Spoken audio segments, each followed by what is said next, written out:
Underground treasure pot restoration. Jabalpur नाम के गांव में विश्वक और बॉबी नाम के दो अच्छे दोस्त थे। एक दिन विश्वक बॉबी के पास आकर, रे भाई, एक अच्छा डील हाथ लगा है। हमारा ट्रेजर हंटर दिनेश है ना, उसने हमें बुलाया। इस बार गए तो बहुत पैसे हाथ लगने वाले हैं। क्या बचेगा, वो बहुत बड़ा कमीना है। वो अच्छे से घर में बैठेगा मगर हमें पूरा जंगल घुमाएगा। अगर कुछ मिला भी तो पूरा वो हड़प कर 10-20 रुपए हमारे हाथ में रखेगा। उतना ही नहीं, अब तक उसने हमें 3 बार धोखा दिया था। तुम भूल गए क्या? रे, इस बार मैं गारंटी देता हूँ, अगर वो हमें धोखा दिया तो उसे हम नहीं छोड़ेंगे। ठीक है, देखते हैं। तूने ऐसे बहुत बार कहा था। चलो, अच्छा पहले बात क्या है बताओ। अपने पड़ोसी गांव में एक जंगल है ना, उसमें ट्रेजर पॉट्स हैं कहकर उसे पता चला है। हमें जाकर ढूंढने के लिए कह रहा है। अगर वो मिले तो हमें 50% देगा बोल रहा था। बाद में बॉबी विश्वक दोनों मिलकर जंगल गए। वो दोनों मेटल डिटेक्टर की मदद से जमीन में सोने के लिए ढूंढने लगे।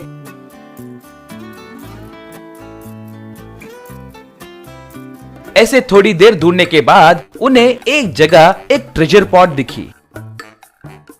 वो देखकर विश्वक, हे, मिल गया, खजाना मिल गया, सोने के मटके में मिल गया।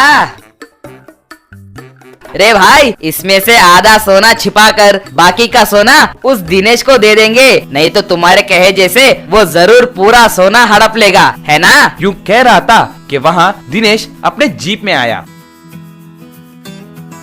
क्या रे, इस हंटर को ही धोखा देना चाहते हो?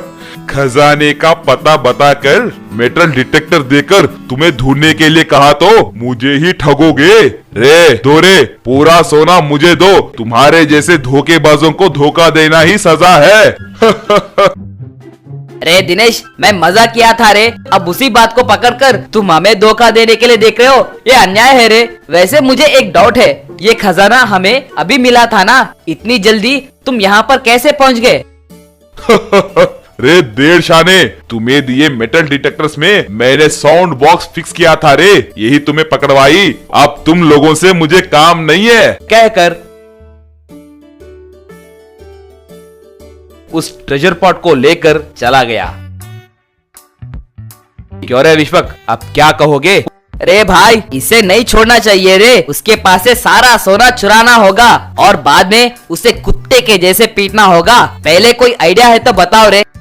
अगर ऐसा है तो हम दोनों कांस्टेबल्स के बेस डालकर वो पागल सेठ चमनलाल है ना, उसके पास जाना होगा। हाँ, सब समझ आ गया भाई, सुपर आइडिया। चलो चलते हैं। कहकर दोनों वहाँ से चले गए। अगले दिन विश्वक, बॉबी दोनों मिलकर कांस्टेबल के कपड़े पहनकर चमनलाल सेठ के पास गए। उन्हें देखकर सेठ, नमस्ते साहब, ऐसे आए? वैसे आप लोगों को मैंने पहले कभी इस गांव में नहीं देखा। नए नए ड्यूटी में ज्वाइन हुए हो क्या? देखो सेठ, हम एक स्पेशल केस के बारे में सिटी से आए हैं। वो ये है कि हमारे कमिश्नर जी के रिश्तेदारों के घर में 10 किलो सोना चोरी हुई है। उसे बगल वाले राष्ट्र से आए चोरों का गुंप ने चुराया है। उतना ही नहीं, वो उस सोने को सिक्कों में बदलकर यहाँ के ब्रोकर्स के द्वारा सोने के दुकानों में बेचने वाले हैं कहकर हमें जानकारी मिली है। इसीलिए ऐसे सारे सोने के दुकानों में फिरते हुए उन्हें हम सावधान कर रहे हैं। अगर कोई तुम्हारे पास सोने के सिक्के लेकर आया तो उसे मारकर हमें सौंप दो, उसमें से तुम्हें 50% दिलवाएंगे। अरे क्या बात है साहब, 50% दिलवाओगे तो मैं मना कैसे करूंगा? उसे पकड़ लेंगे। अगर कोई सोने के सिक्के मेरे पास लाया तो मेरे हाथों खूब पिटेगा। विश्वक, बॉबी दोनों वहाँ से चले गए।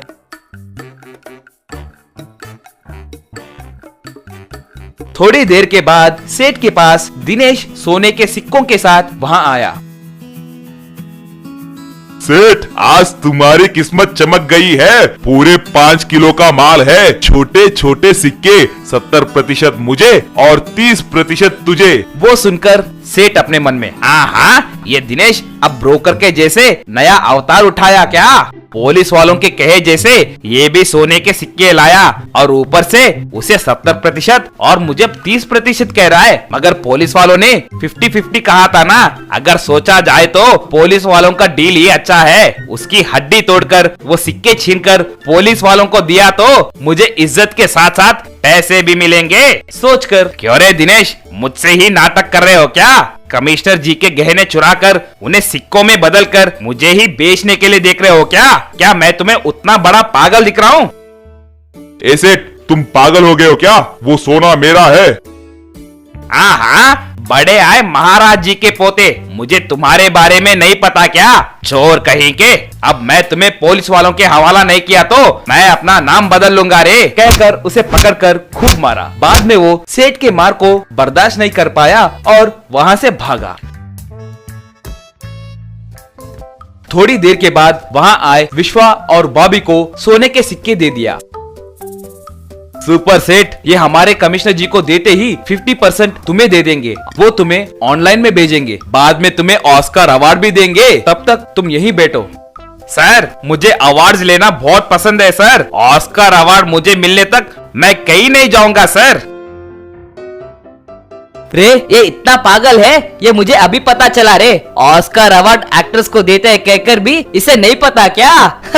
दोनों ऐसे हंसकर दोनों आपस में पैसे बांट लिए।